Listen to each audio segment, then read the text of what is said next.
ወጣት ታደሰ አያሌው ከአባቱ ከአቶ አያሌው ዳርጌና ከእናቱ ወይዘሮ ጣፍጥ ብርቄ በጉና በጌምድር ወረዳ አርጋጽዮን በሚባል ቦታ በ1969 ዓመተ ምህረት ተረግዞ መጋቢት 29 1987 ዓመተ ምህረት 18 ዓመት በኋላ ተወልዷል። Ashama harka fuune hordoftootaf daawwattoota maatii shaashee nuustuu bakkam jirtan nageenyi koo bakkuma jirtanitti isin haa gayu. Egaa hordoftootaaf daawwattoota keenya dubbii takkan qabadhee isinii dhufee jira. Dubbii ajaa'iba sooshaal miidiyaa kanarratti ajaa'iba jedhamte lafarratti illee ajaa'iba jedhamtee namni walirra fuudhee irraa dubbatu tokkoon qabadhee isinii dhufee jira. Innis maali yoo jettan nama tokkotu bara 1969tti ulfaayeeti bara 1987 dhalate jedhanii nutti himan. Hoggaa 18 booda jechuudha. Hoggaa 18 garaa haadhaa keessa ture. Egaa hoggaa 18 fixee dhalatee jette haatummaan isa dhaltetu nutti hima. Dhalachuu qofaa miti. Egaa dhalatee guddatee amata lamatti hoggaa lamatti jechuudha. Qotiyyoo xamadanii itti kennanii lafa qotee nun jedhan. Kana qofaa miti kan gabaase kominikeeshinii naannoo Amaaraati. Kominikeeshinii naannoo Amaaraa ta'e kan waradaa yookaan aanaa ganda sanaattu gabaasee jedhame. Baay'ee dubbii ajaa'ibaati. Waa lamatu na ajaa'iba. Hoggaa 18 garaa keessa turu eega dhalatee guddatee waggaa lama qofa keessatti guddatee nama qixxaatee qaama haga kiyyaa kana ga'eeti lafa qotuu tuna ajaa'ibe. Waan kanaafin isinii fide ana qofan ajaa'ibe nama hedduutu dubbii tana walirra fuudhee miidiyaan gurguddaan irraa haasa'u jira. Doktora hundatti dubbisanii waan hedduu nama ajaa'ibe. Maybe dogoggorri bakka ulfaatti jiraachuu mala hubannoo dhabuudhaaf. Garuu immoo kan isin ajaa'ibu waggaa lamatti namni tokko guddatee ga'ee lafa qotuun isin ajaa'ibu. San qofaa miti. Eega isa dhalee eega inni na wanna jedhee na gottotamee akkana ta'ee jetti. Dubartiin argitan amma gaafa isin hosseentu viidicha isinii fidee dhufee jira. Mee hanga xumuraatti gurra keessaniin dhagayaa osoo an afaan kiyyaan isinitti mee narraa amanuu dhabuu dandeettanii hedduu amanuuf rakkadhe mee waliin haa dhageennu hanga xumuraatti na faana tura. Warri yeroo jalqabaatiif gara maatii shaashee nuustuuf dhuftan sabskraayib gochuun maatii keenya dabalamaa. Viidiyoon kun akka laallamuuf laayikii tuquu hin dagatinaa isiniin jedha. Mee waliin haa dhageennu. በነገራችን ላይ ባሳለፍነው ሳምንት የጉና በጌምድር ወረዳ የመንግስት ኮሚኒኬሽን ቢሮ የላከልና ደብዳቤ አለ። ትንሽ ለየት ያለ ደብዳቤው ምንድነው የሚለው? ወጣት ታደሰ አያሌው ከአባቱ ከአቶ አያሌው ዳርጌና ከእናቱ ወይዘሮ ጣፍጥ ብርቄ በጉና በጌምድር ወረዳ አርጋጽዮን በሚባል ቦታ በ1969 ዓመተ ምህረት ተረግዞ መጋቢት 29 1987 ዓመተ ምህረት 18 ዓመት በኋላ ተወልዷል። ይህን ጉዳይ አጣሩና አብረሙት እስኪ ስለተባለ ባለጉዳዮችን ጋበዝ ላድርግና እስኪ ምንድን ነው የተፈጠረው የሚለውን አብረን ያለን። እስኪ ወደዚህ ወጣት ታደሰና ወይዘሮ ጣፍጥን ሞቅ አድርጋችሁ ተቀበሉኝ። እስኪ ሞቅ አድርጋችሁ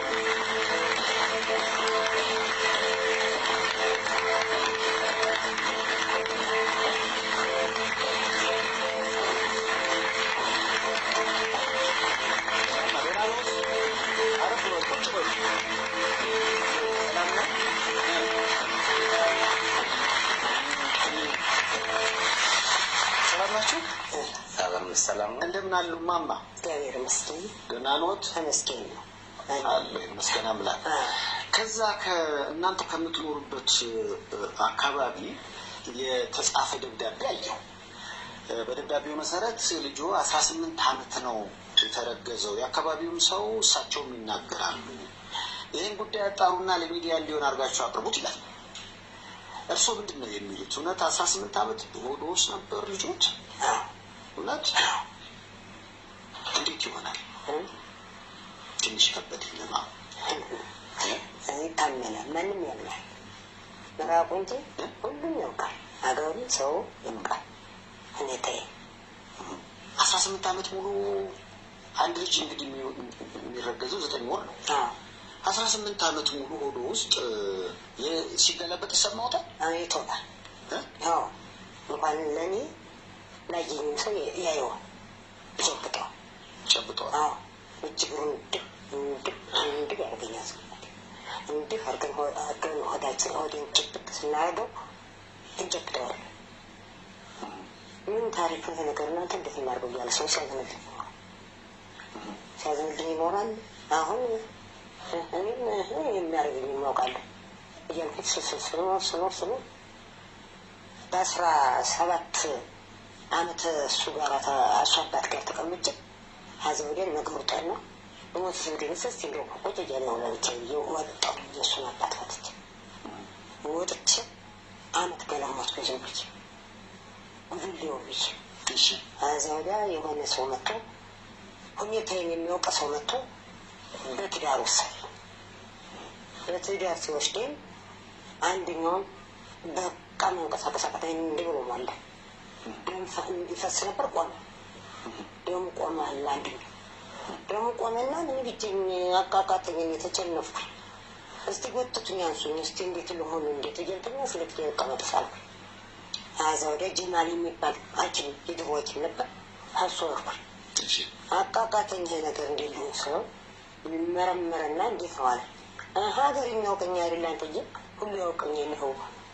አሁን 17ኛው ናት 18ኛውን ያዘ ታይሜን እንደዚህ ጌታያቃቸች ሰው ይሄማ ፋፍቶ ላብቀቶ ሊወለድ አልፎት ነው እንደዚህ አረገሽ እና ይቀነስ ይቻለው እየመዘነ መርፌው በትንሽ ቀን ላላ ሰውነት ለቀቀ። አሁን እንደዚህ ባለ በስድስት ተወለደ። እንዲህ እጅጉር ኮተም ተልተል ያላለች ተወለደ። በመርፌ የተቀነሰው እንዲዘል አለብኝ። ቆረንጮ ሰውነቱ ቆረንጮ ሆነ። አዛጋ ይህማ ቁጥምጥም ያለ ልጅ አካለ ጎደሎ ሊሆን አይደለም ስንል አይሆንም ልክ ሲሞላት አሁን ጥሩ ልጅ ሆነ ተባለ። እስተ ክርስትና ውስጥ ታስቀው በዚያ ቆረንጮ ሞላና ማን ይቻል ማን ታቀፍስ ማን ያንሳስ ክርስትና ሲነሳ ቀባ ቅዱስን ጦስን መንጥቆ ወሰደበት። ይህ አዝዋ ፈጠማ ዚያርጉ ተወለደ ልጅ ብሎች ያሷል። ሲወለድ ግን እንደ ማንኛውም ልጅ ነው ወይስ ልጅ ነው? ማደጉ ይታወቃል። ይታወቃል። ጎረምሳ ሆነ። ሰው ሲው ፈራው። ይሄ እንዲህ ምን አይነት ልጅ ነው ብሎ ሰው ፈራው። እንደ ወደፊት ወልጃለሁ። ከሱ በፊት 6 ወልጃለሁ። እነዚያ ለብቻ ናቸው። እንደ ሀገር እንዳለች ነው የወለድኳቸው።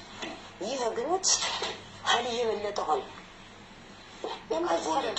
ይህ ፈረክሱት ሁለት የሆነ የለ ሁለቱም በአንድ ላይ ወለደችው እያለ ሰው እንደዚህ አይነት አደገ ሲባል አስደገ ጥርስ አውጥቶ ነበር። ጥርስ አላወጣ። ምንድን ነው አደገ ሲባል? አሁን ሰውነቱ ነው። ሰውነቱ ፍርጥም ያለ ነው።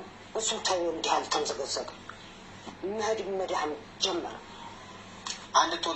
እንደተወለደ ክርስትና እንደተነሳ ግንኙነት ቆሻተተው እብስ ለምን ተታቀፍኛለህ እና ስታዝኛለሽ መጣ። ወዲያው አደገ። አዘለም አላዘንኩትም። ያው ተሎ አደገ። በ2 ዓመቱ ከፍት ጠብቀው ብለው አባቱ ጠምዶ እንትን ፈተጠለውለት ሊመጡ ተመልሰው ሄዱ። ጠምዶ እያረሰ አገር ጉዳይ ተደረገ። በስንት ዓመቱ? በ2 ዓመቱ አረሰ። አዎ አገር ያውቃል። ማረሱንም አገር ያውቃል። አገር ያወቀው አንድ ሰው 2 ሰው ይባል ህዝብ ነው የሚያውቀው። ህዝብ ነው የሚያውቀው። ደብዳቤው ላይ አዎ ዝጎ አንቺ ታሪክ ነው ሲባል ነው። ዝጎ አንቺ ታሪክ ሲባል ነው። አዚ ወዲህ ሶልቼ የሆንኩትን አላውቅም። በቃ እንዲህ ነው የጥሩ ነበር እንዲህ ይቀር። ተወለደ። አሁን ያጎበጡት እሱ ነው። አዎ አዚ ወዲህ እንደወለዱ ነው ያጎበጡት። ቆይቻለሁ ትንሽ ቆይቼ አደር እንዲህ ነው ማለት ነው። ምን አውቃለሁ ፊት በደህና ነኝ ታውቁኛላችሁ። ምን አውቃለሁ አሁን ኮድ ዘሽሽበ ይሄ ጥፍጥፍ ባለና ወደ ኋላ ይሄድ። አሁን እንዲህ ይችላል የሚያውቀኝ ሰው አይ ጉድ ቁንጅና ስንል ይኖራል። በቃ አለ። ከወለዱ በኋላ ያው ቁንጅናው ጠፋ። ከዛ ወዲያ ያንን የወለድኩለት ሰው ይቀጥቼ እንግዲህ ልጅ ሞተብኝ። 23 ፊት የተወለደችው በዚህ ስም ፈትቼ ነው ሰው እንዴት ይሰራል። አሁን እሳቸው የሚሉኝ ነገር ለእኔ ትንሽ ለመቀበል ከብዶኛል። አንተ እንደ ልጅ ይህን ታሪክ አምነህ ተቀብለሃል? ማለት ትንሽ ትንሽ በሚሰራው ስራ ያመንኩበት ማለትማ አሁን እሷ እንደምትልህ በሁለት ዓመት ጠምጄ በማረሴ እንደዚህ ተሎ ማደጌ ነው ትንሽ እምነት እንጂ ያጠራጥራል። እሱ ግን ከዛ አንጻር ነው በቃ ማለት ነው። ማለት እዚህ በፊት 18 ዓመት ከወዶ እስከነበርኩኝ በሁለት ዓመት በሬ ጠመርኩ ማለት ትልቅ ሰው ነበርኩ ማለት ነው። ስለዚህ ትክክል ነች ብዬ አምናለሁ። እንደዛ ነው የሚሰማኝ።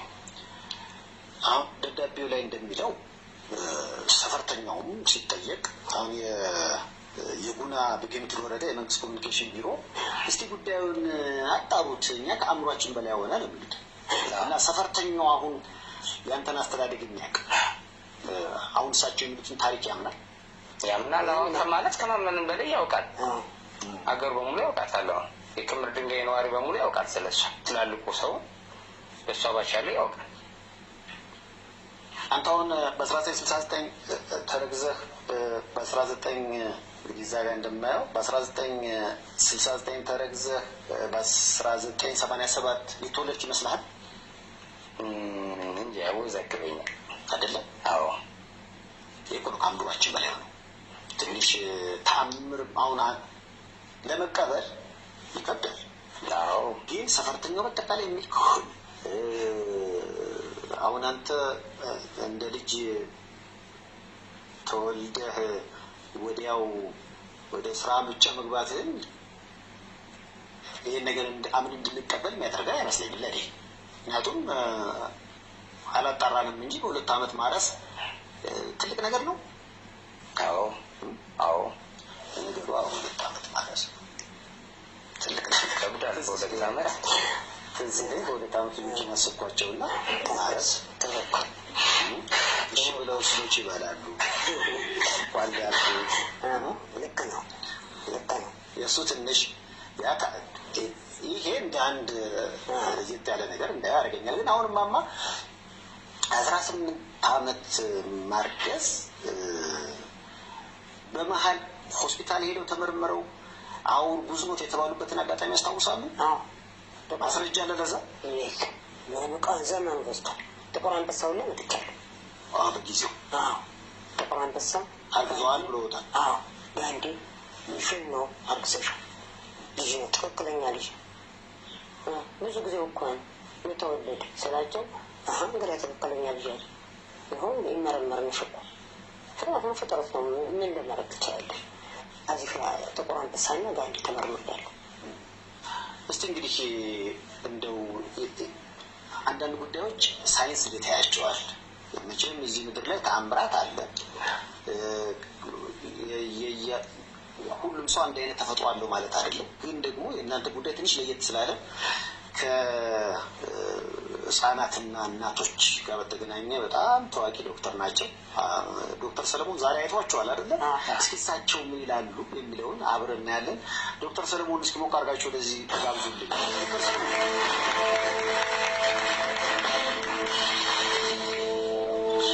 ሰላም ነው? ሰላም ዶክተር ቤተኛውን ካደለ እንግዲህ ሴማ ይታወቃል በጣም ሁሉም በአንዱ እርግጠኛ ነኝ መጥቶ አንተ ጋር ያልወለደ የለምና ከዛ አንፃር የህፃናትና የእናቶችን ሕክምና ነው የምትሰጠው። ልክ ደብዳቤ ከዛ እንደመጣ ከአንተ ጋር እንድትገናኙ ያደረኳቸው አያቸው መረመርካቸው ዶክተር? ዛሬ አናግሬያቸዋለሁ። አንዳንድ ነገሮች አውርተናል። አሁን ያሉትን ነገር በአብዛኛው ብለውታል። ረጅም ያህል ጊዜ እርግዝና እንደነበረ እና ከዛ በኋላ እሱን እንደወለዱ ነግረውኛል። እንደው ጥያቄ ግን 18 ዓመት አንድ ሰው ሊያረግዝ ይችላል አሁን በዓለም ላይ እንዲህ አይነት ነገር? ምክንያቱም በታምራት አምናለሁ ስል ባለፈው 13 ዓመት ነው 9 ዓመት ያልበላች ሴትዮ አምጥቼ 7 ዓመት ያልበላ ውስጥ ይለዋል ያልተኛ ስትል ይህን ያህል ዓመት አለ። በቃ ይሄ የሰው ልጅ ተፈጥሮ እኛ እንደምናስበው ሁላችንም ማህል አይደለንም እና ይህንንም እንደዛ የምናምነው ነገር ነው ወይንስ አንተ ከመረመርከው ተነስተህ ምን መደምደሚያ ላይ ደረስክ? እንግዲህ ከነበራቸው ታሪክ አንጻር ስነሳ ሁለት ነገሮች እዚህ ይዘውን ይመስለኛል ሳስበው። ለረጅም ዓመት ልጅ ከመፈለግ አንጻር ከፍተኛ የስነ ልቦና ችግር አጋጥሟቸው ያው የእርግዝና ስሜቶች እየታዩቸው ነፍሰ ጡር እንደሆኑ አምነው ኖረዋል። እንዲህ አይነት ችግር ደግሞ ይታወቃል፣ በሕክምና ታሪክም አለ። የኛ ሀገር ችግር ብቻ አይደለም፣ በመላው ዓለም ያለ ችግር። ከዛ በኋላ እንግዲህ እንደ ማንኛውም ሰው ደግሞ አርግዘው እሱን ወልደዋል ብዬ ነው የማምነው። ሁለት የተለያዩ ታሪኮች ናቸው ያሉ። ስለዚህ በሕክምና በብዛት 1 ዓመትም 2 ዓመትም አርግዘን ነበር ብለው የሚሉ እናቶች አሉ። ይሄ በትክክል እምነታቸው ነው። ስሜቶቹም ይኖራቸዋል። ሁሉም የእርግዝና ስሜቶች፣ የሆድ ማደግ፣ ማቅለሽለሽ፣ ማስታወክ ስሜቶች፣ ጡቶቻቸው የሚኖሩት ለውጦች በሙሉ ይኖራሉ። ነገር ግን በሕክምና ሲረጋገጥ ነፍሰ ጡር እንዳልሆነ ይታወቃል። ምንድነው አሁን ባለው የሕክምና ዘመናዊነት አንጻር እሳቸው በነበሩበት እና ባሉበት አካባቢ እንዲህ አይነት ምርመራም ነገር የለም። እርግዝና ለማወቅ እንግዲህ ከስሜቶች ቀጥሎ የወር አበባ መቅረቱ፣ የሰውነት ለውጦቹ ቀጥሎ ሐኪም ምርመራ የሚያደርገው ነገር አለ። አሁን ደግሞ በየፋርማሲው ሴቶቻችን ያው የሽንት ምርመራ አድርገው ነፍሰ ጡር መሆናቸውን ያውቃሉ። እንዲህ ያለ ነገር በፊት አልነበረም። ከዛ ቀጥሎ ደግሞ አልትራሳውንድ መጥቷል። ስለዚህ በአልትራሳውንድ ምርመራ እርግዝና መኖር አለመኖር ይታወቃል። እነዚህ ሁሉ ነገሮች አልተደረጉም።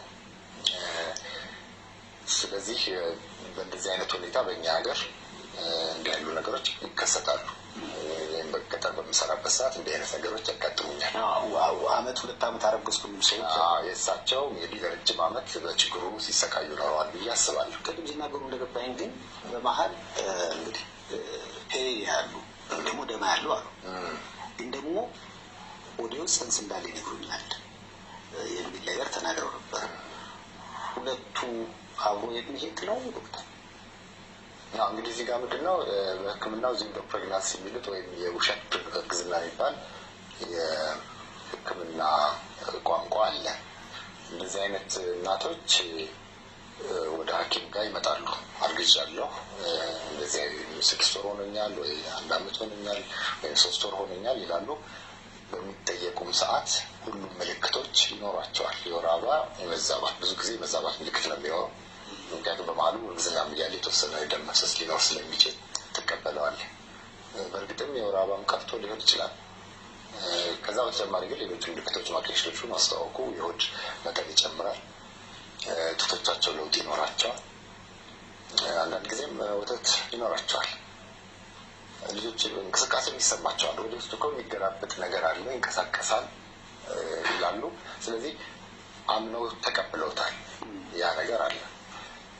በእንደዚህ ሁኔታ ወደ ሐኪም ይመጣሉ። ስለዚህ ሐኪም ስራ የሚሆነው እነዚህን ታሪኮች አዳምጦ የሚቀጥሉትን ምርመራዎች ማድረግ ነው። እነዚህ ነገሮች ሲመረመሩ የተሻለ ነው ነፍሰ ጡር እንዳልሆኑ ይታወቃል። ግን በተወሰነ ደረጃ የስነ ልቦና ችግር እንዳለ መረዳት ይቻላል። ይሄ የታወቀ ነው።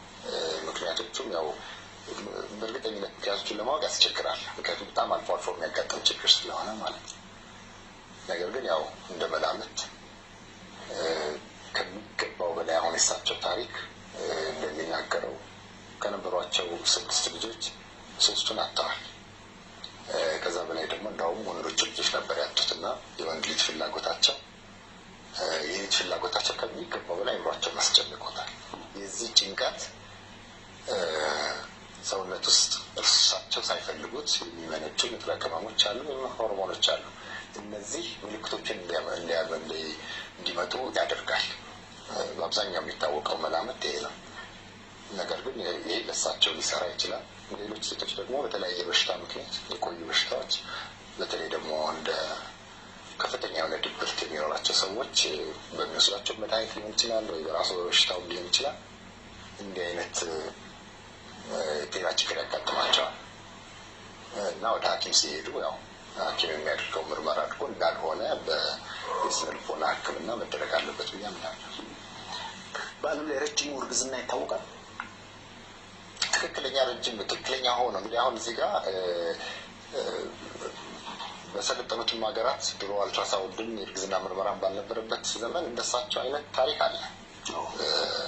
ቱ ዘ ኤክስቴንት የምትመጣብን ብለው ሐኪም ቤት ሄደው ነፍሰ ጡር እንዳልሆኑ የታወቀበት አጋጣሚዎች ታሪኮች የተመዘገቡ አሉ። እንግዲህ አሁን ሕክምናው እየሰለጠነ ሲሄድ አልትራሳውንዱም የሽንት ምርመራውም ሲመጣ ግን በትክክል አንድ እርግዝና ከ37 ሳምንት እስከ 42 ሳምንት እንደሚቆይ ይታወቃል። በሕክምና የተመዘገበ ትክክለኛ የሆነ እርግዝና 1 ዓመት ከ2 ሳምንት ወይም እንደዚህ ወደ 53-54 ሳምንት የሚሆን እርግዝና ይታወቃል። ይሄ ትክክል ከመጀመሪያ ጀምሮ ተመዝግቦ የሄደ ነው። ከዛ ውጭ ግን እርግዝና ይህን ያህል ዓመት ይቆያል ተብሎ አይታሰብም። አንዳንዴ ምናልባት ከማህፀን ውጭ የሚኖር እርግዝና የሚባል ነገር ካለ ምክንያቱም የተለያየ ነገሮችን ሳነብ ከዛ ጋር በተገናኘ ምናልባት እንዲህ ረጅም ባይሆን ሊያጋጥም የሚችል በሚል ተቀምጧልና በሱስ ጉዳይ ላይ ምን ትላለህ?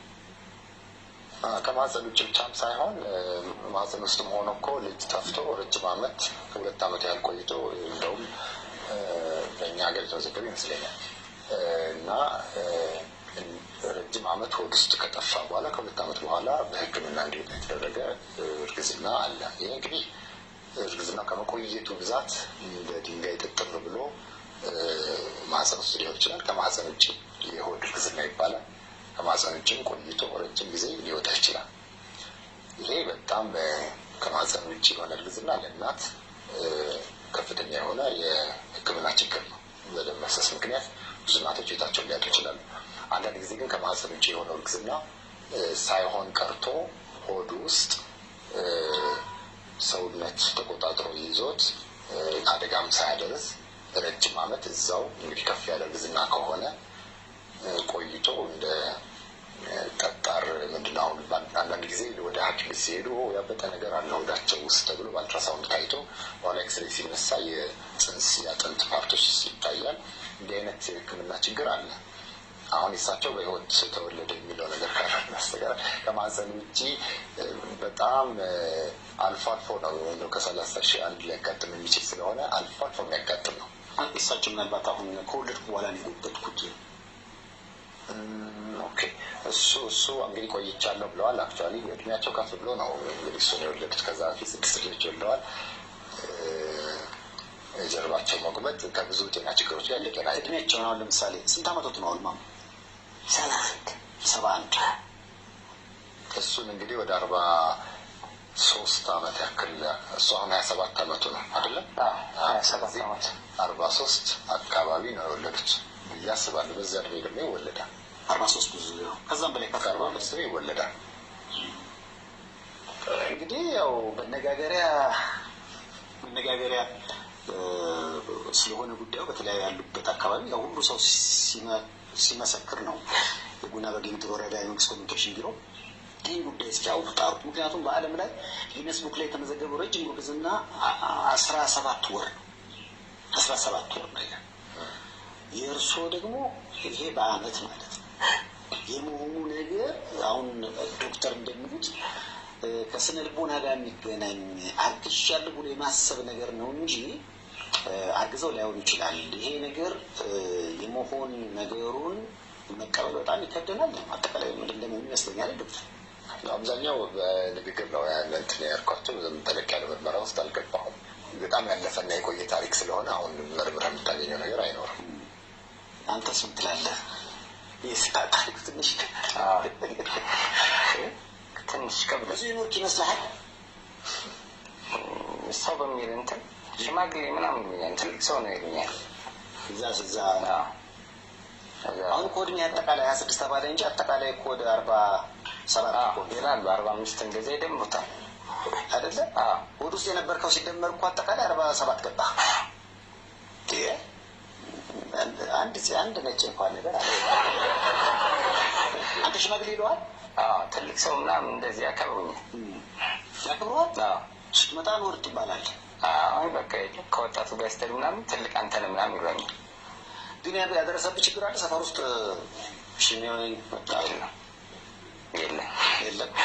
ግን ሁሉም ነዋሪው የሀገሩ ሰው በአንተ 18 ዓመት እርግዝና ያምናል። ትልቁን በማወቁት በእኔ ባች ያለውም አሁን በእኔ እድሜ ባች ያለውም በመስማት ምናምን ያምናል። ቅድም ዶክተር እንዳለ የዶክተር ምላሽ ልታገኘ ማለት ዶክተር ጥሩ አድርጎ አንተም ብሎናል፣ እኛንም አናግሮናል። ትክክል ነውም ለማለት አይደለም ለማለት ትንሽ ይከብዳል። ለማመንም ላለማመንም። አዎ ማማ የዶክተር ምላሽ እየታዩት እንደሱ ለማመን አይችልም። አዎ ልክ ነው፣ ትክክል ነው። እኔ ያው የተሸከምኩትና የሚያውቀው ነው እንጂ ትክክል ነው። እንደሱ አሁን ሳይንሱ ይሄን ለማመን ይከብደዋል። እርስዎ ደግሞ የኔን ጉዳይ የማውቀው እኔ ነኝ፣ 18 ዓመት ሴት የተሸከምኩት እኔ ነኝ ለሚሉት በትክክል ነው የተሸከምኩት። በትክክል ምንም ይሄ ስህተት የለውም። አሁን ሞተ አሁን ዳኒ የተባክራኩላት ዘመን ስኖር እንኳን ሌላ ታመም የተባለው ሲጠሩ አረፈ እየተባክሮ ነው የሚመጣው። አጠፋት እያለ ነው የሚመጣው ሲባል አንተ ልጅ ዛሬ አሁን እንደሚለው እሱ ትልቅ ሰው በሱ በኋላ የተወለዱት እበልጣቸዋለሁ እኮ እነዚያ ይጣላቸዋል። አጂጅ በሉ ለምንድን ነው ስም ያመጣው ይላል። በእሱ በታይ የተወለዱት እናንተ በላይ እኮ ነው ተወለድኩ 18 ዓመት ሆኜ ነው እንጂ አሁን ውስጥ ተጠብቄ ነው እንጂ ይበልጣቸዋለሁ። ለምንድን ነው ስም ያመጣው አጂጅ በሉ ይገረፍጣቸዋል። ዛሬ በቃ ሰው ታዲያ እኮ ሰውዬ ነው፣ ትልቅ ሰው እኮ ነው የሚለው ሰው እና ሰፋሩ ቀርቶ እልፍ ያለው ሰው ሁላ ያውቃል የሚነት ሁኔታ። እልፍ ያለው ዘመድ አለች ለመሆኑ ትነሳ እየተቀመጣሉ እንዴት ብላችሁ የምታነሳ መቀመጥ እየተባለ ነው የሚጠየቅ። እንዲህ ተማውን ወልጅ ስትምትም እንዲህ እየተባለ የሚጠየቅ። አንዲቱ ልጅ ወልጅ አድሪ አረናሽ ወለደ ለሚመጣ ገባው ላይ ሰው ወለደ ይቻል ሰው ወለደ እዙን አሳቀቶ ገባው ሰው ምን ይወልዳል ሰው ይወልዳል ብለው ሳቁባት። ምክንያቱም ከእርግዝናው ረጅምነት የተነሳ ሰው ትወልዳለች። ማን ጠጠወይ ደግሞ ማን ሊወልዳ ማን እንዲህ ሰው ይሆናል? ኧረ እንዲሆን እንዲሁ ጌታ እንኳን የዛን ጊዜ እንኳን ኖርክ። እኔም ዛሬ ለራሴ መቼም ሌላ የለኝም። እሱ ነው አይኔን ነው በቃ ሲሄድብኝ ዛሬ አሁን አይኔን ሁለለን ሳጠፋ ድብኝ ምን ሳጠፋ አይድል እንዴ ላድርግህ አንተ ነሽ እንደ ዛሬ ውስጥ ባልወለድኩ ያሰኘኛል። በእጅት ጊዜ ነች ምን ታደርጊ ይህን ያህል ዘመን አርግዘሽ ወልደሽ 9 ወር አርግዘን ያስቸግራል ይለኛል ሰው እና ትክክል የታመን ስህተት አይደለም። እንግዲህ ሁለት መንታ መንገድ ላይ ቆመናል። ሳይንሱ የሚለው ቅድም ዶክተር እንዳስቀመጡት ነው። በተለይ እንደዚህ አይነት ጉዳዮች የስነ ልቦና ክትትል ያስፈልጋቸዋል ነው ካሉበት ካሳለፉት ህይወት አንጻር። እርስዎ ደግሞ አይ ይህን ጉዳይ የማውቀው እኔ ነው ብለዋል። ለእኔ የተጻፈልን እንግዲህ ቡና በጌምድር ወረዳ የመንግስት ኮሚኒኬሽን ቢሮ ጉዳዩን እንድናጣራ እና ለህዝብ ይፋ አድርጉት እስኪ እዚህ ያለው ህዝብ አጠቃላይ እንዲህ ነው የሚያወራው እሳቸውም ይሄን ይላሉ ነው መታል። እናንተንም አውርተናል፣ ዶክተርን ቃል ሰምተናል። ያው እንግዲህ ዳኝነቱንም ለህዝብ ሰጥተናል። በያላችሁበት ጥሩ ጊዜ ነው የምንመኘው። ጥሩ ጊዜ እንዳሳለፉት